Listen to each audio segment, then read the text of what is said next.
안녕하세요, 여러분. 편안하게 듣는 잠자리 동화 달콤 오디오북입니다.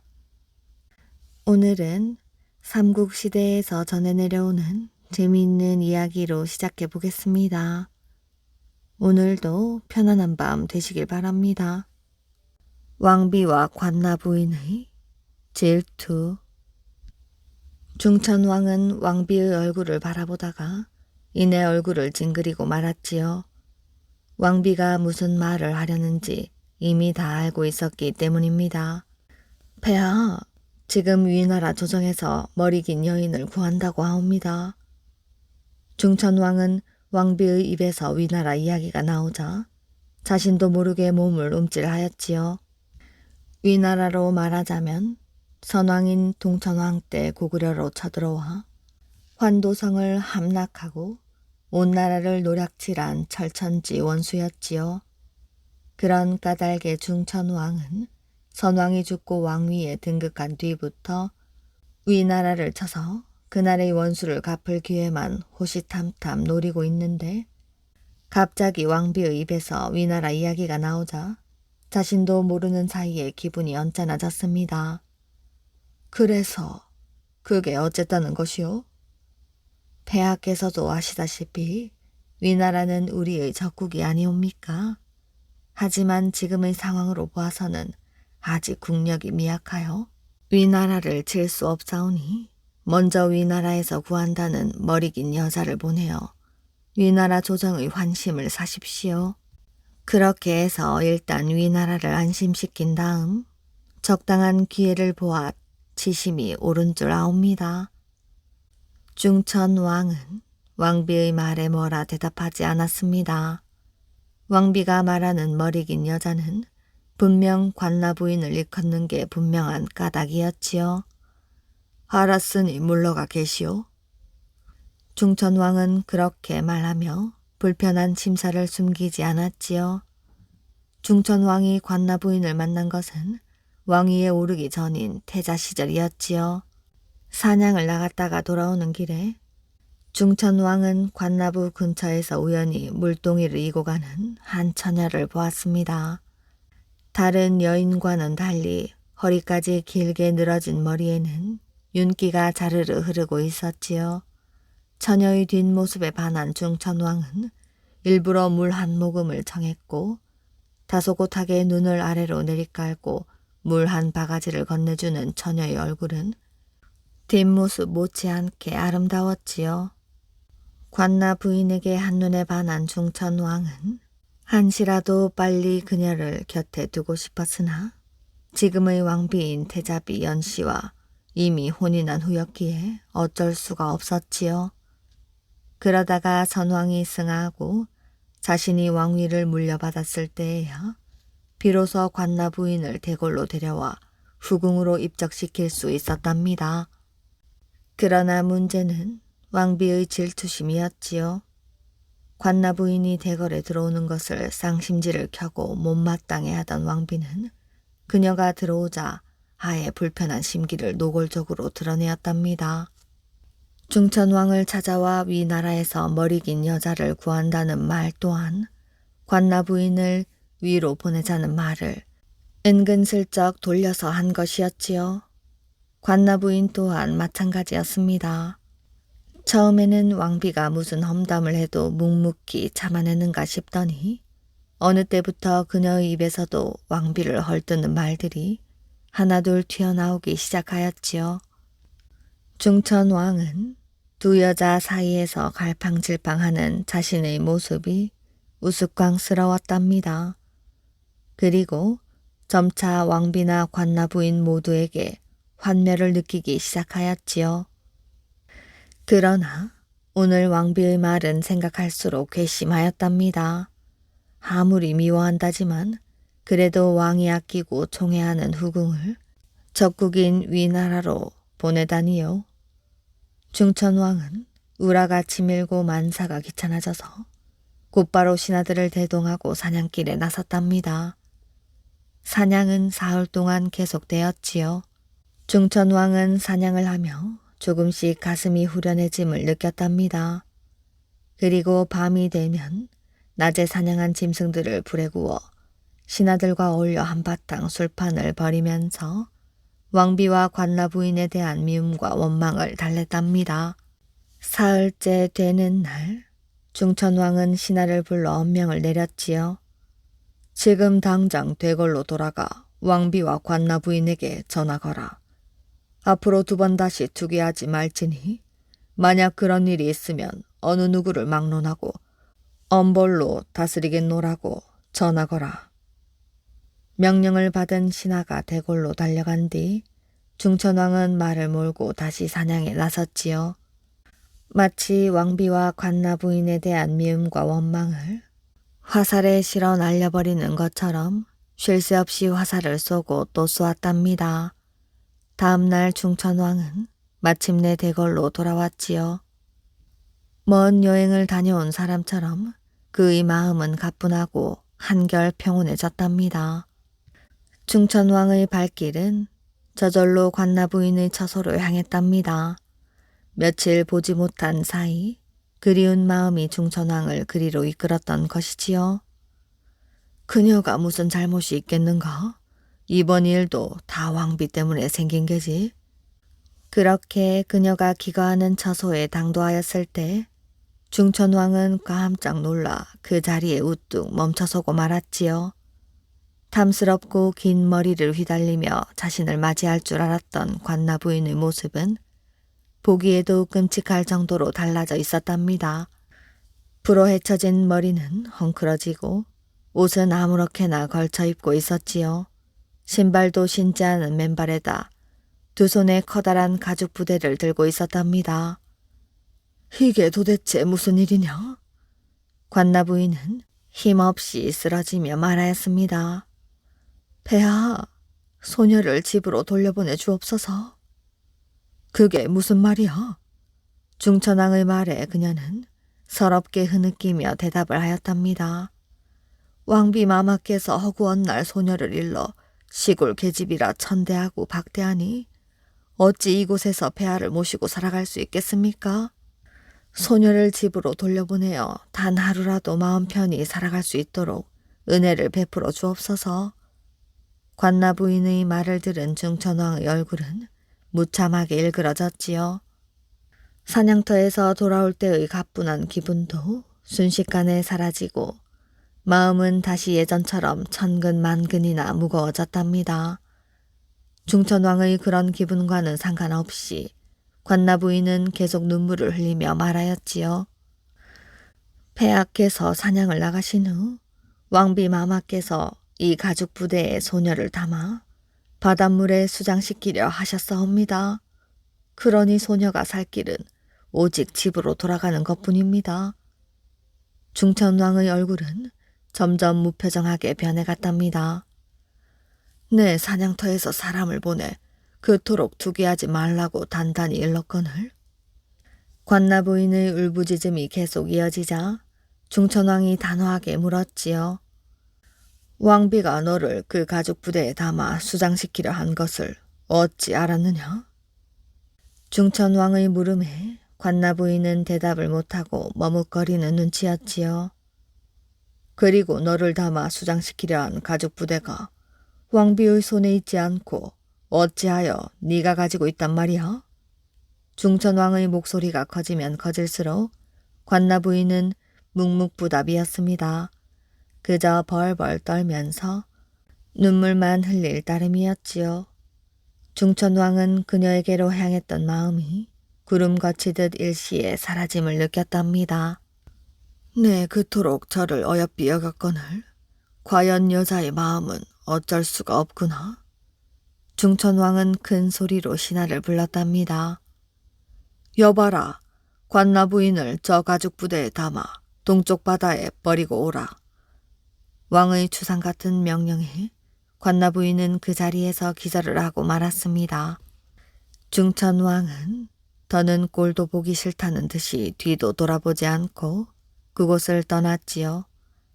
중천왕의 명을 받은 신하는 비록 사람의 인정으로는 그럴 수 없는 일이라 해도 왕의 명령을 거역할 수 없었습니다. 중천왕의 후궁인 관나부인은 그렇게 가죽부대에 담겨져 바다의 산채로 수장되었고 그 소식을 들은 왕비는 이전보다 더욱 몸가짐을 조심하게 되었지요. 중천왕은 한동안 왕비의 처소에는 얼씬도 하지 않았답니다. 가끔 관나부인이 그리운 적도 있었지만 여자의 투기심을 생각하면 두 번 다시 보고 싶지 않은 얼굴이기도 하였지요. 어여쁜 처녀를 구한 광개토 대왕. 어느 해 가을, 광개토 대왕이 백성들의 민심도 살필 겸 사는 모습도 구경할 겸 도성 밖으로 어가를 타고 나갔습니다. 광개토 대왕은 그때 한 마을을 지나치게 되었는데 마침 동구 밖에서 한 무리의 청년들이 두 패로 나뉘어 서로 멱살을 잡고 싸움을 벌이고 있었지요. 얼마나 싸움이 거셌는지 청년들은 어가가 마을 앞에 멈춰서 있는 것도 몰랐답니다.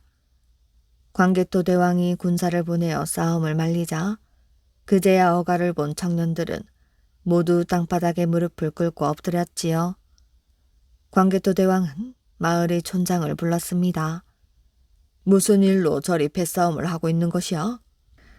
대왕 폐하, 폐하의 행차를 알지 못하고 불충하게도 싸움질을 한 저희의 죄를 용서하여 주옵소서. 광개토 대왕은 거듭 그 연유를 물었습니다. 무슨 일로 저리 싸우는지 어서 말하거라. 소인이 사는 마을은 을갈이라 하옵고 산 너머에 을돌이라는 마을이 있어온데 마을 촌장이 광개토 대왕에게 아랜 사연은 다음과 같았지요. 원래 을돌이라는 마을과 을갈이라는 마을은 오랜 앙숙지간으로서 예로부터 무슨 일이 있어서든지 서로 경쟁하고 헐뜯는 사이였답니다. 을갈 사람들이 멧돼지를 사냥했다고 하면 을돌 사람들은 호랑이를 잡아 그 기세를 눌렀으며 을돌 사람들이 올해 벼 몇 섬을 수확했다고 하면 을갈 사람들은 이듬해 그보다 몇 배나 더 많은 곡식을 수확하기 위해 밤잠까지 설치며 농사일에 열중하였지요. 일이 이렇게 되고 보니 두 마을 사람들은 부모를 죽인 원수를 만난 것처럼 으르렁대며 이를 갈았답니다. 얼마 전 있었던 전쟁에서도 서로의 공이 크다고 자랑하다가 마을 청년들 사이에 좋지 않은 기색이 역력하였지요. 그런데 어젯밤 을돌에 사는 봉화라는 아리따운 처녀가 행방불명된 것입니다. 봉화라는 처녀는 미색이 뛰어나고 행실이 올바르기로 을돌은 물론 이웃 을갈에까지 소문이 자자했기 때문에 두 마을 청년들은 은근히 속으로 봉화를 아내로 삼았으면 하고 바랄 정도였지요. 을돌 사람들은 봉화의 행방을 찾아 온 마을을 뒤졌지만 그녀의 흔적은 어디에서도 발견되지 않았답니다. 을돌 사람들은 촌장의 집에 모여 봉화의 행방에 대해 의논을 하였지요. 혹시 호랑이에게 물려간 게 아닐까요? 그건 아니지. 호랑이가 마을까지 내려왔다면 그 소리가 들렸겠지. 암만 생각해도 제 생각엔 이는 필시 사람의 소행일 것입니다. 그때까지 잠자코 침묵을 지키고 있던 마을 청년 하나가 사람들의 의견을 일시에 잠재우는 말을 꺼냈답니다. 생각을 해보십시오. 봉화는 우리 마을뿐만 아니라 이웃 마을에까지 어여쁘기로 소문이 자자합니다. 우리 마을 청년들 중에 봉화에게 마음이 없는 이는 한 사람도 없습니다. 청년의 말에 다른 청년들이 고개를 끄덕이며 얼굴을 붉혔지요. 그렇다면 분명 을갈 놈들도 봉화에게 흑심을 품고 있었을 것입니다. 봉화가 우리 마을에 없다면 이는 필시 을갈 놈들이 지난밤 봉화를 보쌈해 간 것이 분명하지 않겠습니까? 청년의 말이 끝나자 다른 청년들도 그 말이 옳다고 맞장구를 치며 때를 지어 을갈로 몰려갔지요. 을갈에 당도한 을돌 청년들은 다짜고짜 봉화를 내놓으라고 을갈 청년들에게 으름장을 놓았답니다. 영문을 모르는 을갈 청년들은 화를 내며 무슨 소리냐고 대래 큰 소리로 윽박질렀지요. 그렇게 해서 두 마을의 청년들은 서로 드자비를 벌이게 되었던 것입니다. 촌장의 말을 모두 들은 광개토 대왕은 어가를 호위하는 장군을 불러 명하였지요. 여봐라, 봉화라는 처녀가 을갈 마을에 보쌈을 당했다고 말한 청년을 잡아오라. 왕명을 받은 장군은 잠시 후 땅바닥에 엎드려 있던 청년들 중에 키가 작고 눈썹이 위로 치켜 올라간 한 청년을 광개토 대왕 앞에 데려와 무릎을 꿇게 하였답니다. 광개토 대왕은 엄한 어조로 문책을 하였지요. 네가 을갈 마을 청년들이 봉화를 보쌈에 갔다고 한 것이여? 광개토 대왕의 준엄한 말에 청년은 온몸을 사시나무 떨듯 떨며 아뢰었습니다. 예, 너는 그것을 어찌 아느냐? 소인은 그저 어림짐작으로. 청년이 몸을 떨며 말을 더듬자 광개토 대왕을 호위하는 장군의 호통이 떨어졌지요. 네 이놈, 바로 아뢰지 못하겠느냐? 네 목숨이 몇 개인 줄 알고 거짓을 아뢰려 하느냐? 대왕 폐하를 기만하고도 네가 살아남을 줄 알았더냐? 장군의 호통에 청년은 기가 질린 듯 사실을 아뢰었습니다. 대왕 폐하, 소인 죽을 죄를 지었사옵니다. 봉화를 연모하는 마음에 그만 눈이 멀어 제발 목숨만은 살려주옵소서. 광개토 대왕은 장군을 시켜 봉화를 찾아오라고 일렀지요. 청년은 초죽음이 된 표정으로 군사들에 의해 끌려갔답니다. 봉화는 그 청년의 집 뒤편 토굴 속에서 입에 재갈이 물리고 두 손과 다리가 밧줄에 꽁꽁 묶인 채 발견이 되었지요. 장군은 봉화를 왕 앞으로 데려갔습니다. 광개토 대왕이 보기에도 눈이 번쩍 뜨일 만큼 미모가 출중한 처녀였지요. 광개토 대왕은 을갈과 을돌 사람들을 한 곳에 불러 모은 뒤 어명을 내렸답니다. 두 번 다시 이런 일이 있어서는 안 될 것이며 앞으로는 두 마을 불황민들이 서로 화해하고 사이좋게 살아갈 것을 명하니 이를 어기는 자는 죽음으로 그 죄과를 치르게 될 것이다. 광개토 대왕을 태운 어가는 다시 대궐로 향했답니다. 두 마을 사람들은 멀어져가는 어가를 향해 몇 번이고 땅바닥에 엎드려 큰 절을 올렸지요. 차대왕의 만행. 고구려 제6대 임금인 태조대왕의 동생 수성은 사냥하기를 즐겨 대궐에 있는 날보다 궐 밖으로 나가 사냥을 다니는 날이 더 많았습니다.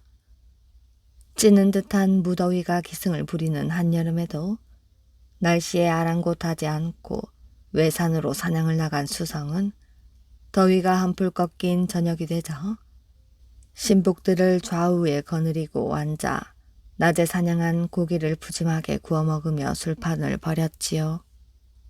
날이 모두들 술이 얼큰하게 올랐을 무렵 부하 한 명이 목소리를 낮추어 수성을 불렀답니다. 무슨 일이냐? 지난날 모보남께서 승하하셨을 때 대자의 나이가 어리다는 이유로 선대왕의 왕자이시자 나리의 아버님이신 제사공으로 하여금 보위를 잇게 하였으나 제사공께서 자신이 노쇠한 것을 들어 아들이신 지금의 태조대왕께 왕위를 물려주시지 않았습니까? 그 말에 흥청거리던 술자리는 금세 엄숙하게 바뀌었지요. 그게 어떻다는 말이냐? 그러한 전례로 볼 때 왕위를 동생에게 물려주지 말라는 법도 없지 않겠습니까? 그러하옵니다. 당연히 있을 수 있는 일이옵니다. 이번에는 다른 부하가 그 말에 맞장구를 치고 나섰지요. 나리, 지금의 대왕께서 왕자에 앉으신 지 온 80년이 다 되어갑니다. 이제 대왕께서는 너무 연로하시어 국정을 제대로 돌보시기도 어렵사옵니다. 부하들의 말에 수성은 말없이 술잔을 입으로 가져갔습니다. 그렇긴 하다마는 대왕스라에 태자가 없다면 몰라도 태자가 둘씩이나 되는데 내 어찌 감히 왕자를 엿보겠는가? 아니옵니다, 나으리. 태자가 있다고는 하나 세상 물정을 모르는 어린아이와 같사옵니다. 부하들은 너도 나도 달콤한 말로 수성을 부추겼지요. 처음에는 술 취한 부하들의 주정쯤으로 여기던 수성의 마음은 조금씩 그 말들에 현혹되었답니다. 사냥에서 돌아온 수성은 사람이 달라져 있었지요. 갈수록 기세등등해져서 함부로 거친 말과 행동을 일삼았고 마치 자신이 왕이라도 된 양 대궐의 신하들을 수족처럼 부렸답니다. 이를 보다 못한 수성의 아우 백고가 수성을 찾아가 언행을 조심할 것을 간하였으나 수성은 백고의 말을 한마디로 일축해버리고 날로 방자해져만 갔답니다. 그로부터 10년이 지난 어느 날 태조대왕은 꿈을 꾸었는데 꿈 속에서 호랑이와 표범이 서로 맹렬한 기세로 싸우다가 표범이 날렵하게 몸을 날려 호랑이의 꼬리를 잘라버리는 것이었습니다. 꿈에서 깨어난 왕은 참으로 이상한 꿈이라 여겨 일관을 불러 해몽을 시켜보았지요. 예로부터 호랑이는 백수의 왕으로 일컫는데 표범에게 꼬리가 잘렸다 함은 상서롭지 못한 징조이옵니다. 대왕께서 이 같은 꿈을 꾸신 것은 신하들 중 용모를 꾀하는 자가 있으니 조심하라는 하늘의 계시라 할 것이옵니다. 호랑이와 표범은 생김새는 달라도 같은 종이니 영모를 꾀하는 자는 분명 왕실 가운데 있는 것으로 아뢰옵니다. 왕실이라고 한 것은 태조대왕의 동생 수성을 두고 한 말이었지요. 그러나 태조대왕은 천천히 머리를 가로저었답니다. 그럴 리가 없다는 뜻이었지요. 곁에서 잠자코 있던 우복 고복장이 아뢰었습니다. 성현의 말씀 중에 내가 화로서 남을 대하지 않으면 남도 나를 함부로 대하지 못한다고 하였사옵니다.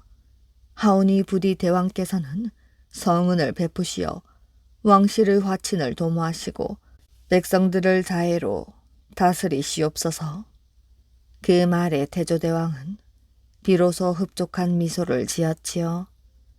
불행하게도 우보 고복장은 수성의 음모를 아직 알아차리지 못하고 있었답니다. 다시 4년의 세월이 흘렀지요.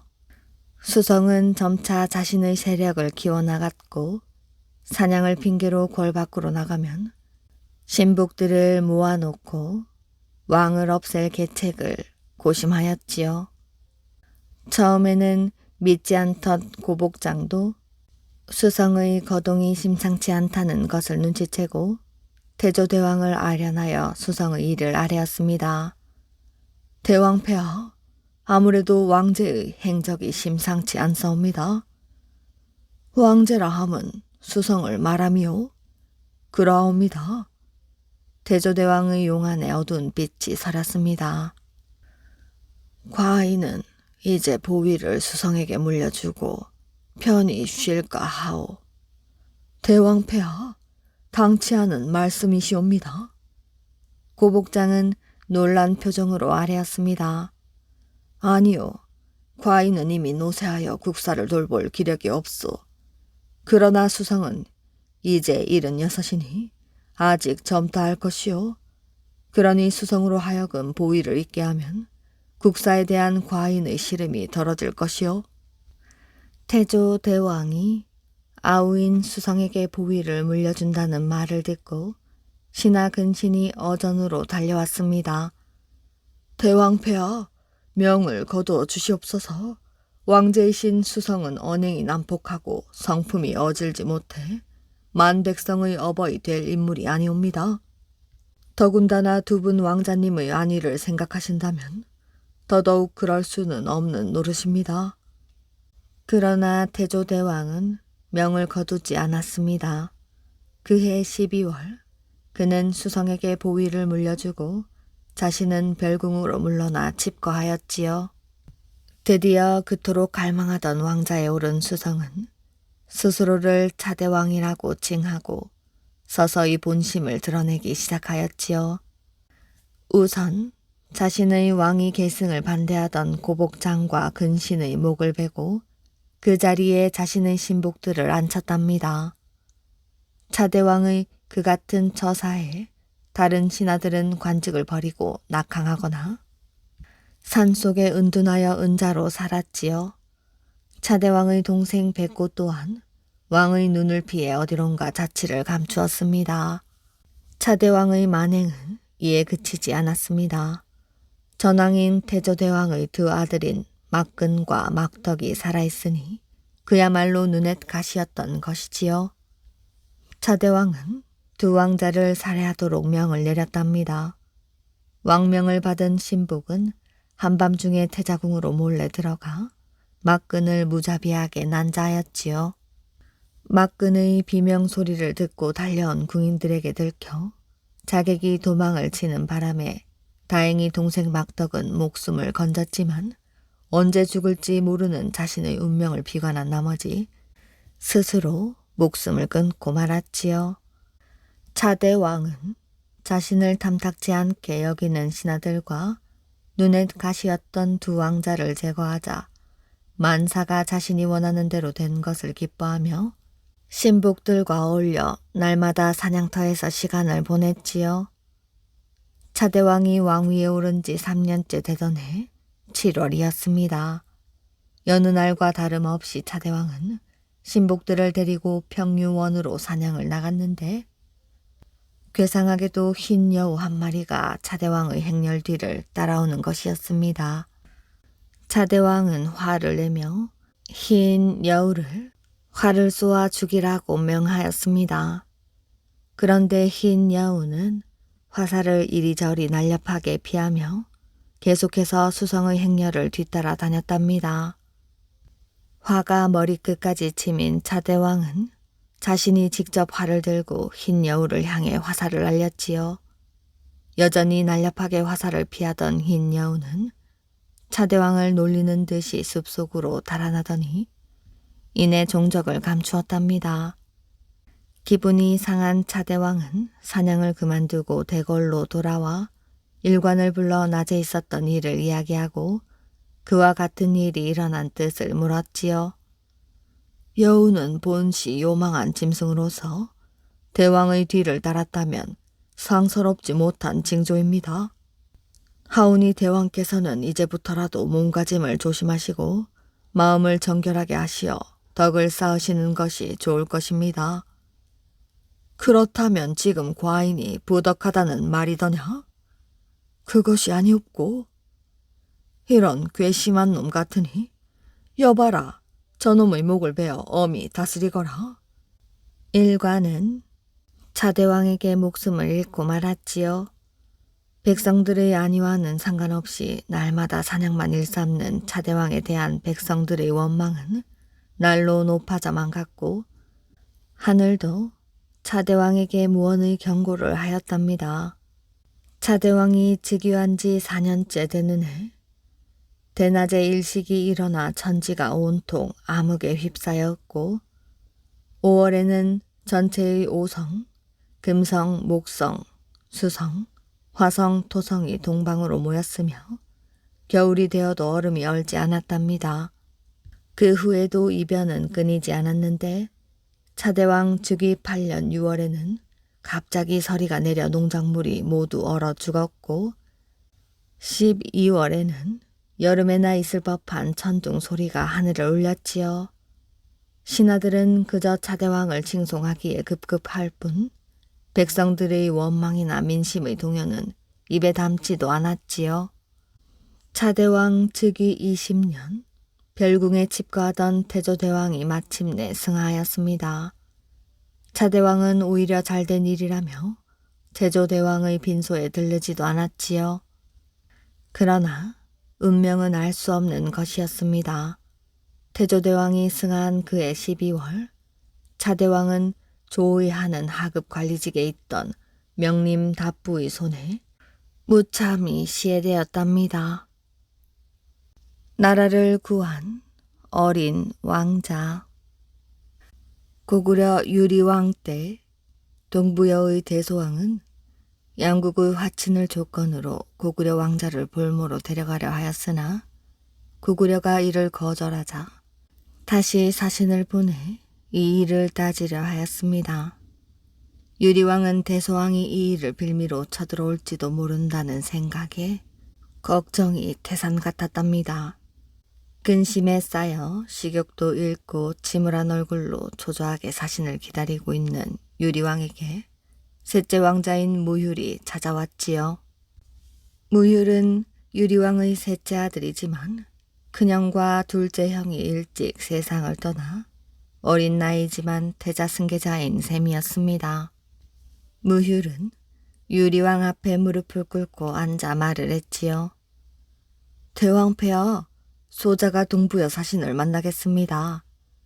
그 말을 들은 유리왕은 놀란 눈으로 무휼을 바라보았답니다. 이제 무휼의 나이 10살이었지요. 폐하, 제발 소자를 동부여 사신과 만나게 해주십시오. 그게 무슨 말이냐?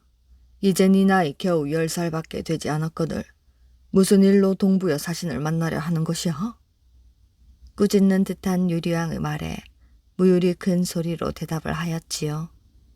소자가 동부여 사신을 만나 이번 일을 해결하고 앞으로는 2번 다시 이런 일이 생기지 않도록 조치를 취하겠습니다.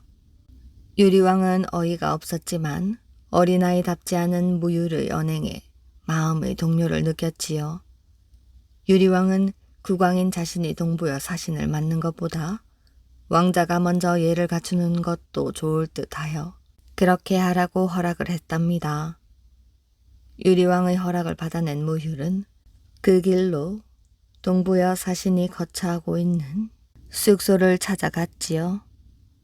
무휼은 사신에게 먼저 정중하게 예를 갖춘 다음 당당하게 말을 했습니다.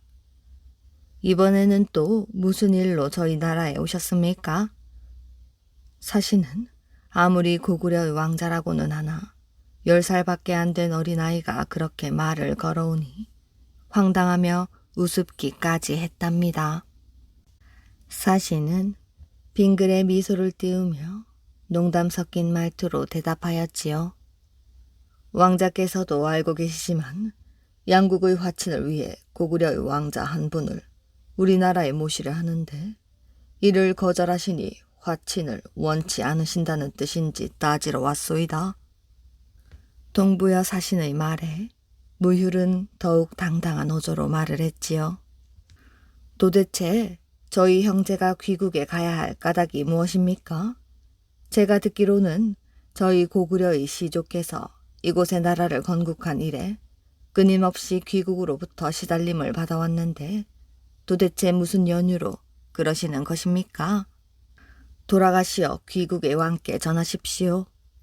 지금부터는 여러 개의 알을 포개어 놓을 것이니 귀국에서 그 알을 허물지 않으면 따를 것이요. 만약 그 알을 허물어뜨린다면 더 이상 따르지 않을 것입니다. 어리지만 당찬 무휼의 말에 동부여 사신은 속으로 놀라움을 금치 못하였지요.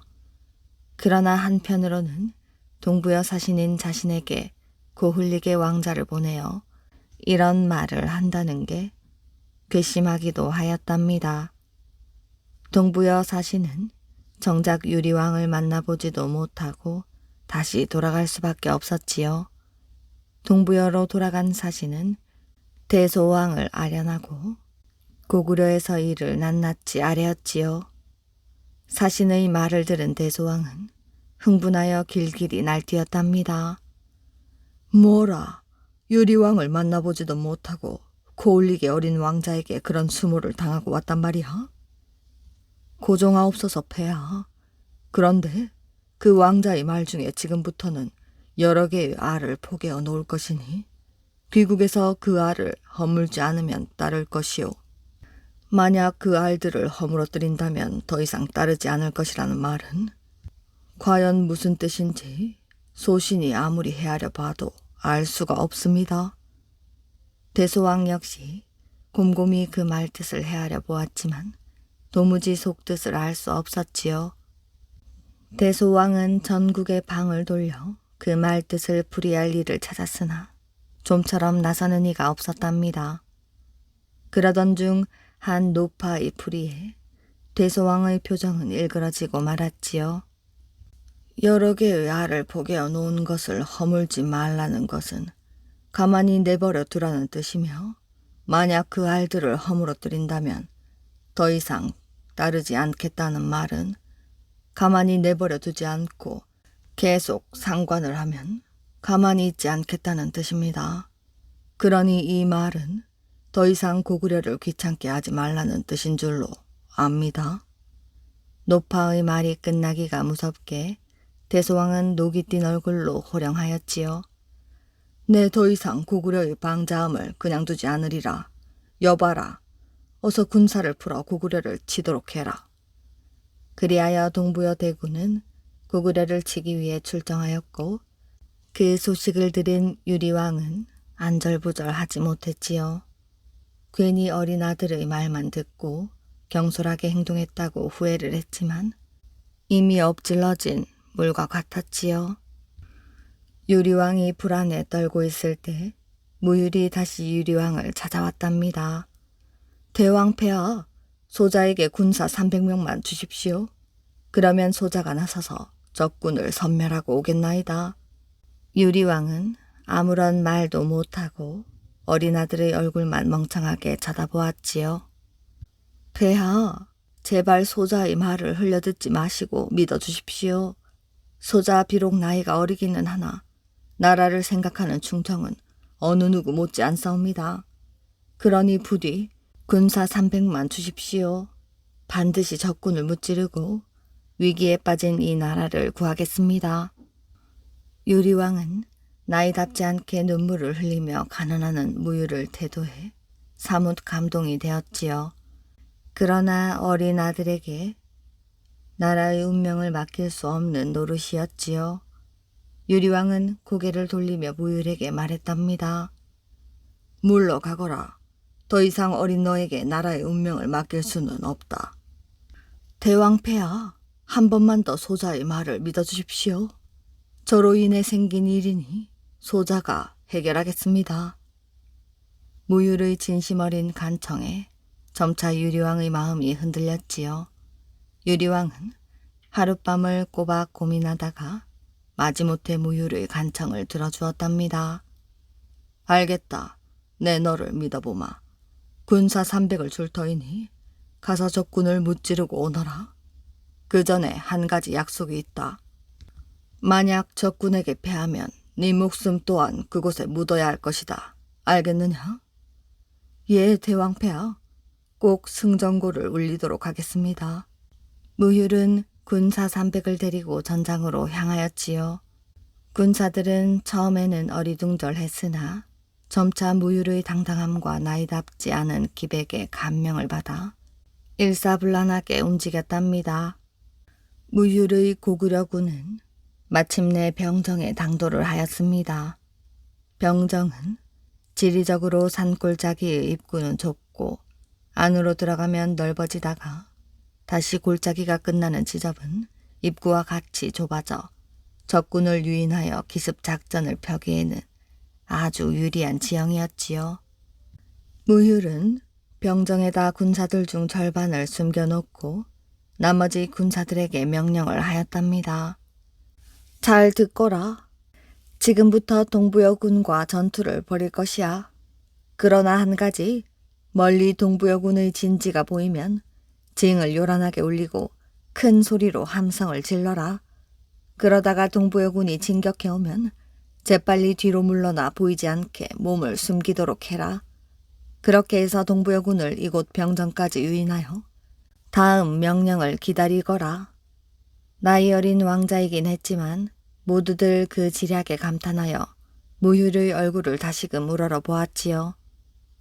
그렇게 닷새가 되는 날 드디어 고구려군은 동부여군을 작전 장소인 병정까지 유인해 올 수 있었답니다.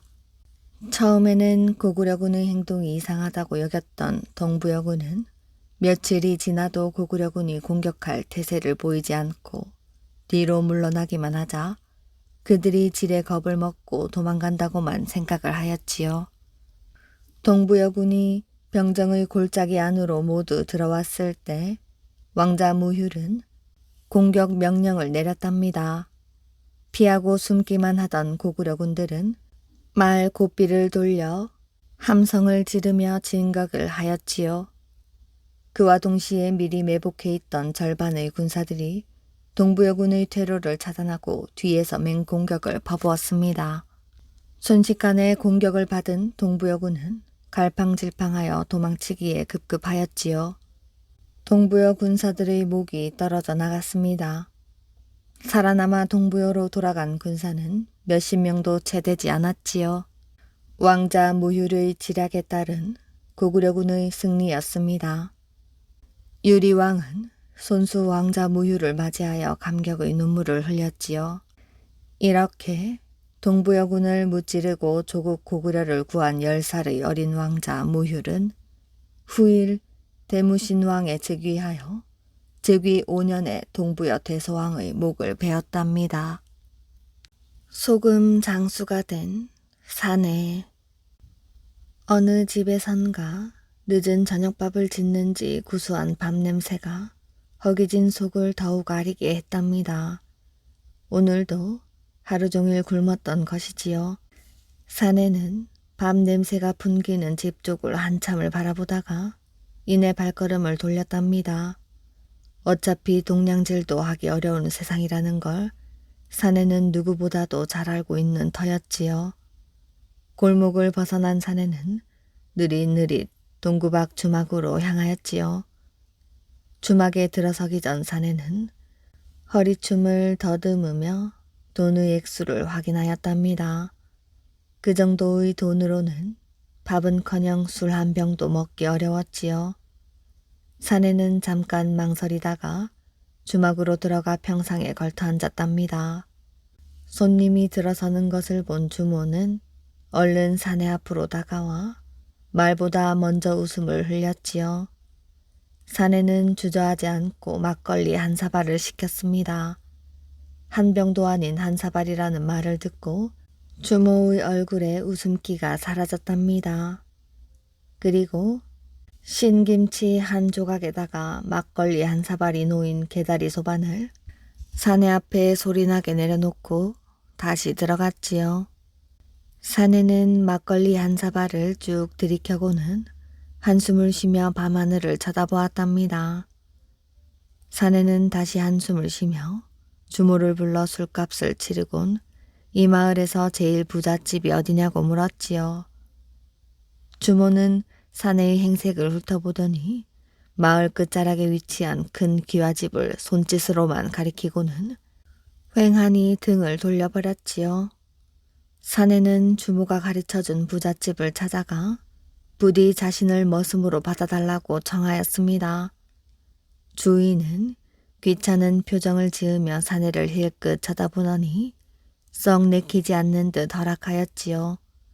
그날부터 사내는 그 부잣집의 머슴이 되었답니다. 일은 고되고 힘들었지요. 동트기 전부터 밤늦도록 사내는 죽어라 일을 했지만 세경이라고는 몇 푼 되지도 않았고 탐욕스러운 주인은 새끼 밥을 먹여주는 것만으로도 감지덕지해야 한다고 귀에 못이 박힐 정도로 잔소리를 늘어놓았지요. 그렇게 한 해가 지나고 여름이 되었답니다. 사내는 여전히 생기 잃은 표정으로 하루 종일 일만 하였지요. 사내는 거의 말을 하지 않았고 다른 머슴들과 어울리지도 않았지요. 여름이 한창일 무렵 주인은 사내를 부르더니 뒷마당 연못에서 우는 개구리 울음소리 때문에 잠을 잘 수가 없으니 밤새 연못가에 앉아 돌멩이를 던져 개구리 울음소리를 그치게 하라는 명을 내렸지요. 사내는 그 말에 웃음조차 나오지 않았답니다. 동투기 전부터 밤늦도록 일을 하고 밤에는 잠을 자지 말고 개구리를 쫓으라니 다음 날 해 뜨기 전 사내는 그 집을 나왔지요. 갈 곳이 없어 막막한 것보다도 새끼 밥을 다 찾아 먹지 못하는 것보다도 심신 편히 사는 게 나을 것 같았답니다. 사내는 국리 끝에 얼마 되지는 않지만 그간 푼푼히 모아둔 세경으로 소금 장사를 하기로 결심하였지요. 사내는 압록강 근처에 있는 한 주막집을 숙소로 정해놓고 날마다 소금을 팔러 다녔답니다. 이른 아침에 소금을 팔러 나갔다가 해가 지고 나서야 주막집으로 돌아오면 사내의 몸은 물먹은 솜처럼 무거워졌지요. 고된 나날들이었습니다. 그러던 어느 하루 그날도 지칠 대로 지친 사내가 저녁밥을 먹고 잠자리에 들렸는데 주모가 은근슬쩍 소금 한 마를 공짜로 줄 수 없냐고 농담처럼 말을 건넸지요. 사내는 어이가 없었으나 아녀자의 몸으로 오죽하면 드센 사내들을 상대하는 주막집을 할까 싶어 순순히 소금 한 마를 주었답니다. 그런데 그것이 화근이었지요. 며칠이 지나지 않아 주모는 또 소금 한 마를 달라며 생떼를 썼답니다. 그렇게 자꾸 공짜로 주었다가는 나중에 미천이 거덜날지도 모른다는 생각을 한 사내는 이번에는 냉정하게 주모의 청을 거절하였지요. 그러자 주모는 표독스러운 표정을 지으며 내일 당장 주막을 떠나라고 화를 내었답니다. 사내는 날이 밝자마자 떠나겠다고 대답을 하였지요. 그날 밤 사내가 정신없이 깊은 잠에 빠져들었을 때 주모는 아무도 몰래 사내의 소금 가마니 속에 자신의 신발 한 짝을 숨겨두었답니다. 사내를 도둑으로 몰아 소금을 모두 빼앗을 생각이었던 것이지요.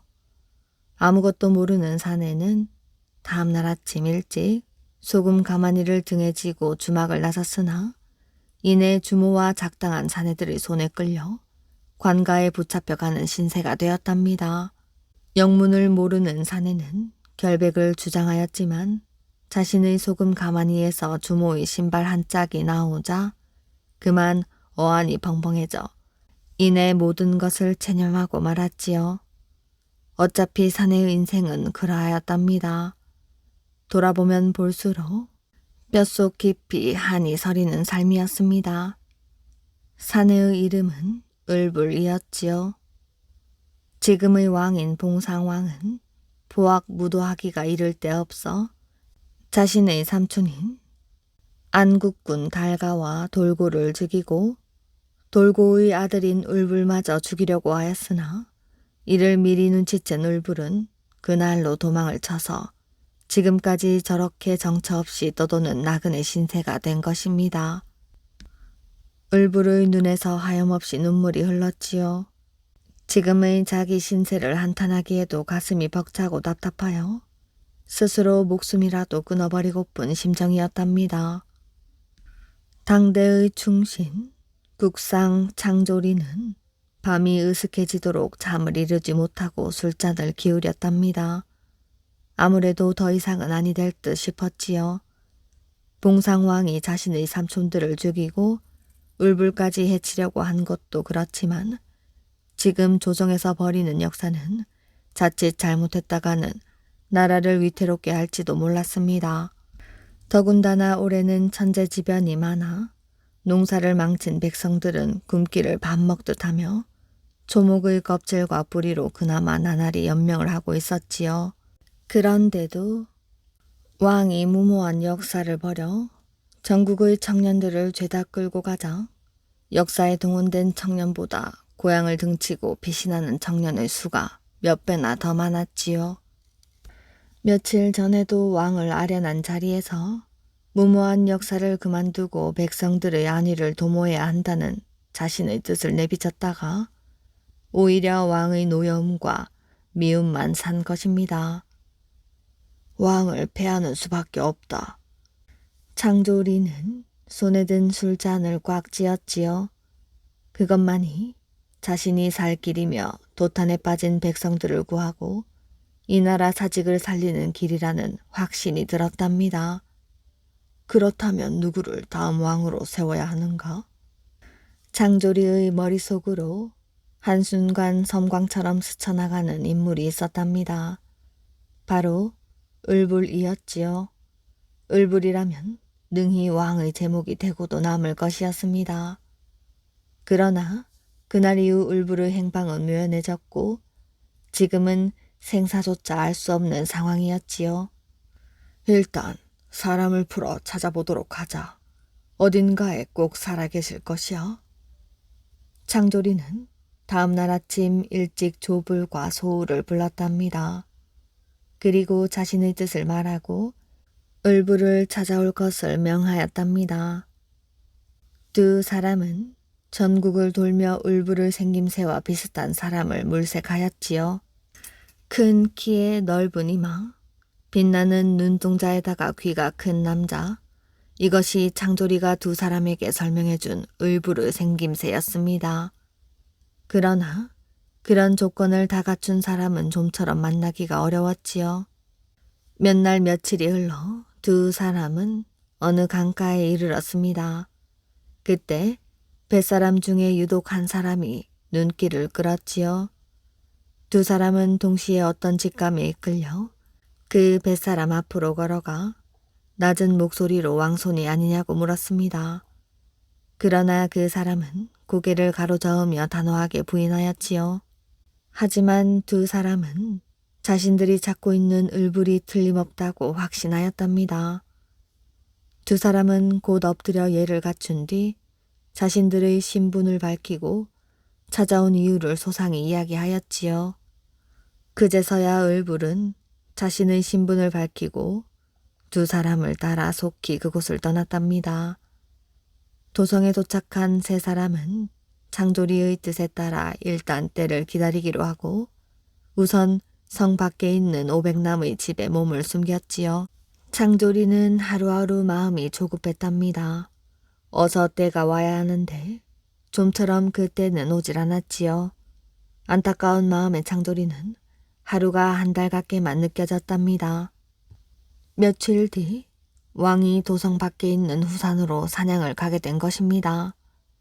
창조리와 조불, 소우, 이 세 사람은 비장한 각오를 하고 왕과 함께 사냥길에 올랐답니다.